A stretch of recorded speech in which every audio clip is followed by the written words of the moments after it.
Hi friends, நீங்கள் சூப்பரான kitchen tips தான் பார்க்க போகிறோம். எதை பற்றிய டிப்ஸ்னால், நம்ம ஸ்நாக்ஸ்லாம் பண்ணோம்னா மைதா மாவு வச்சு ஸ்நாக்ஸ் பண்ணோம்னா ஒரு முட்டையை உடச்சி ஊற்றி பண்ணுங்கங்க. சூப்பராக கிடைக்கும் டேஸ்ட்டும் நல்லாயிருக்கும், நல்ல மொறுமொறுப்பாகவும் கிடைக்கும். ட்ரை பண்ணி பாருங்கள். வீடியோ வந்து ஸ்கிப் பண்ணாமல் பாருங்கள். வீடியோ பிடிச்சிருந்ததுன்னா லைக் பண்ணுங்கள், ஷேர் பண்ணுங்கள், கமெண்ட் பண்ணுங்கள். இப்போ ஸ்நாக்ஸ் பண்ணதுக்கு இந்த மாதிரி ஒரு அகலமான பேஷன் எடுத்துக்கோங்க. மைதா மாவுங்க 350 கிராம் எடுத்துருக்கேன். இல்லை 1 ஸ்பூன் சர்க்கரை எடுத்துக்கோங்க. அப்புறமா 2 டேபிள் ஸ்பூன் எண்ணெய் ரீஃபண்ட் ஆயில் எடுத்துக்கோங்க. ஒரு முட்டைங்க. அப்புறமா உப்புங்க, மாவு தந்துடி உப்பு போட்டுக்கோங்க. இப்போ எல்லாத்தையும் நல்லா மிக்ஸ் பண்ணிடலாம். மிக்ஸ் பண்ணிவிட்டு தேவையான தண்ணி விட்டு நம்ம பிசைஞ்சு எடுத்துக்கணுங்க. தண்ணி நிறைய ஆகாது, கொஞ்சமாக ஊற்றி பிசைஞ்சிக்கோங்க.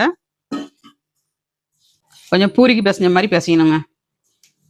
பிசைஞ்சாதான் நமக்கு தேய்ச்சி கட் பண்ணுறதுக்கு ஈஸியாக இருக்கும். இப்போ நல்லா பிசைஞ்சாச்சுங்க. 2-3 நிமிஷம் பிசைஞ்சிக்கோங்க. நல்லா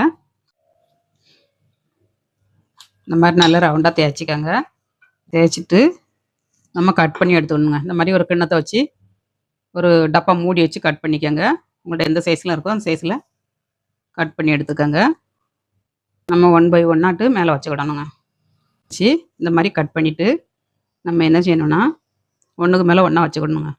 இந்த மாதிரி பாதி வந்து நீங்கள் ரெட் கலரில், பாதி ஒயிட் கலரில், எல்லோ கலரில், எந்த கலரில் வேணாலும் வச்சுக்கலாம். பீட்ரூட் இருக்குது பாருங்கள், அதை அரைச்சி நீங்கள் ஊற்றி சாறு எடுத்து ஊற்றி பண்ணலாம். அது இல்லைன்னா இந்த மாதிரி வச்சுக்கோங்க. நம்ம இதை ரவுண்ட் ஷேப்பில் வச்சுக்கணுங்க.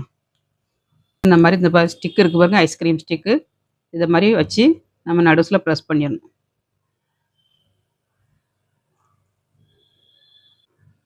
ப்ரெஸ் பண்ணிங்கன்னா உங்களுக்கு வந்து அடுக்கடுக்காக வந்துடும். பார்த்தீங்களா? இந்த மாதிரி அடுக்கடுக்காக வந்துடுங்க. இந்த மாதிரி கட் பண்ணிடலாங்க. நமக்கு ப்ரெஸ் பண்ணோன்னா அடுக்கடுக்காக வந்துருச்சு பாருங்கள், லேயராட்டு இந்த மாதிரி எடுத்துடணும். கொஞ்சம் வேகட்டும், நம்ம எடுத்துக்கலாம். வந்துருச்சுங்க, நம்ம எடுத்துக்கலாம். அருமையான சுவையில் ஸ்நாக்ஸ் ரெடிங்க.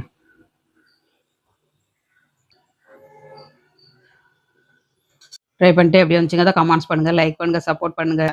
இந்த டிப்ஸை ஃபாலோ பண்ணுங்கள். வீடியோ பிடிச்சிருந்தா லைக் பண்ணுங்கள். மீண்டும் நெக்ஸ்ட் வீடியோவில் சந்திப்போம். பாய்.